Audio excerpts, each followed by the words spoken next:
Pangalawa po, sa pamamagitan po ng isang hangin. So sabi nga, nang may malakas na ugong, parang pagdating ng isang napakalakas na hangin. So sabi nga po, hangin is equals to malaya, kasi ang hangin po malaya siya eh. No, sabi nga ang ibon ay malayang lumipad. So ano ba yung laya na ibig sabihin? Paano gumagalaw ang espiritu sa buhay ng isang tao sa pamamagitan ng hangin? Why? Because ang Espiritu Santo yung nagpapalaya sa atin, saan? Sa lungkot, no? Takot, no? So ang Espiritu Santo ang nagpapalaya sa atin sa lahat ng mga pangit na bagay na pinagdadaanan natin. Kapag hinihingi natin, Panginoon, gumalaw ka po sa aking buhay. Pagka nakaranas po tayo ng kalayaan doon sa mga problema na hinaharap natin, yun ay paggalaw ng Espiritu Santo. Ginagawa niya tayong malaya sa lahat ng mga pinagdadaanan natin sa buhay. O yung takot, yung pride, no, yung mga kasalanan. No? At sa pangatlo po, isa sa paggalaw ng Espiritu Santo sa buhay ng isang tao po ay sa pamamagitan ng, sabi nga, nagkaroon sila ng dilang apoy. Sa mga apostoles naman, sabi nga, nung dumating ang Espiritu Santo, una, ingay nga sa lugar. Pangalawa, nagkaroon ng isang malakas na hangin. So, naging malaya sila. Kasi takot sila eh. That time, takot sila dahil namatay si Jesus. Umakyat sila sa langit si Jesus. So maaaring tinutugis at tinahanap din sila ng mga Hudyo para gawin din yung bagay kung ano yung ginawa kay Jesus. So pamamagitan ng Espiritu Santo, malaya sila. So lumabas sila sa pupuan, no, ng templo at yun. So isa din doon, nagkaroon sila ng dilang apoy. Dilang apoy ibig sabihin kalakasan, no? Kalakasan ng loob, no? Kalakasan ng pananampalataya, kalakasan ng presensya ng Diyos sa buhay natin. So yun po, no, yung tatlong ito, ano ba gumagalaw ang Espiritu Santo sa buhay ng isang tao?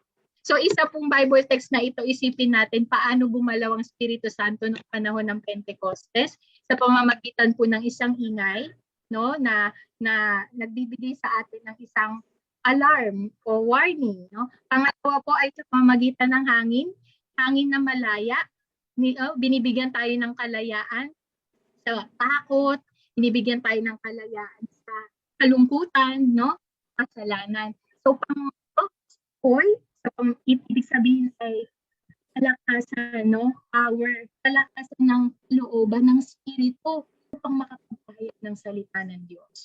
So, na dumating ang Espiritu Santo sa mga apostoles, ano po yung una-una nilang ginawa? No? Hindi po sila nag-celebrate, no? Hindi po sila nag-party. Nung natanggap po nila yung Espiritu Santo, agad po sila from being takot, no? Na nagtatago po sila sa isang kuweba, no?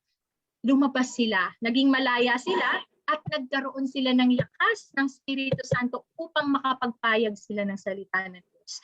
No? So yun ganun pala kumilos o gumagalaw ang Espiritu Santo sa nung panahon ng Pentecostes. So ganun din, hindi lang po ito nangyari sa panahon po ng mga apostol nung pagdating ng Pentecost. Kung hindi, kahit sa panahon natin ngayon, ganito rin po yung nangyayari. Pamamagitan po ng pagpapayag ng salita ng Diyos sa kahit anong kaparaanan, pwede natin siyang gawin.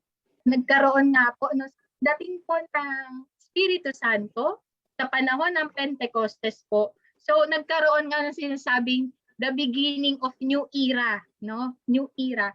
So kasi sa lumang tipan, kung natatandaan po ninyo, no, kung medyo matagal na siguro, pero ano, natatandaan pa po ninyo yung lesson po natin kay Moises, no? Sa panahon na pinalaya ng Panginoon ang bayan niyang Israel sa Ehipto, no? So, doon sinelebrate po nila yung Passover. So, sa Passover, dito po sinabi ng Panginoon, ito na lang po yung tandaan natin. Niligtas ko na kayo sa pagkakaalipin. So, sa panahon po ng Passover, na iligtas na po ang mga Israelita sa lumang tipan, na iligtas po sa pagkakaalipin po sa mga Ehipsyo, no? Sa Ehipto. So, sa bagong tipan naman po, yun din, same din yung gagamitin ko pong salita. Pinalaya na tayo ng Panginoon sa pagkakasala, no? So, pinalaya tayo ng Panginoon sa yung pagiging alipin natin sa kasalanan. No? So ganun din 50 days. Kasi Pentecost po ay galing po siya sa salitang 50, no? Pente, 50 days. So Pentecost. So after 50 days yun yung Pentecost.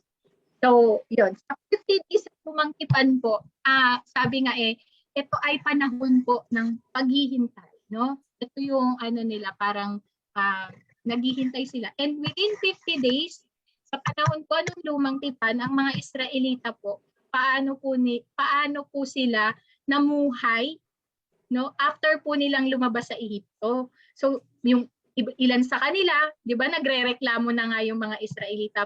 Bakit nyo pa ba kami nilabas ng Ehipto? Mas okay pa doon kasi may pagkain kaysa dito sa disyerto. No? So may mga tao na mga Israelita na nagrereklamo, no? Noong hindi pa dumadating yung sinatawag na covenant ibig sabihin po yung kasunduan. Bagong tipan, yung 50 days, sa paanong paraan po naghintay ang mga Kristiyano, no? Yung mga apostol, sa paanong paraan po sila naghintay? 'Di ba nasa loob lang po sila ng isang kuweba at nagdadasal, no? So tignan po natin yung difference, no? So sana matuto tayo sa istorya na within 50 days ang mga Israelita nagrereklamo sila, no? Naghahanap sila ng pagkain, marami silang hinahanap. But sa bagong tipan, beginning of new era, sabi nga within 50 days naghihintay sila sa pangako ng Panginoon, sa covenant ng Panginoon. Hinihintay nila sa pamamagitan po ng darasal. So ganun din po bilang aral po sa atin, no? Habang naghihintay po tayo ng mga dasal natin sa Panginoon, minsan nagrereklamo na tayo, Lord, ibibigay mo pa ba yung pangako mo sa akin? Lord, ibibigay mo pa ba po itong blessing na hinihingi ko sa iyo? So mas maigi, nagayahin po natin, no? Yung mga apostol, no? Kung paano nila hinintay. Oo, natatakot sila, kaya nga po sila nasa kuweba, natatakot sila. Pero sa paanong paraan po nila hintay ang pagdating ng Espiritu Santo o ng pangako ng Panginoon sa pamamagitan po ng pagdadasal.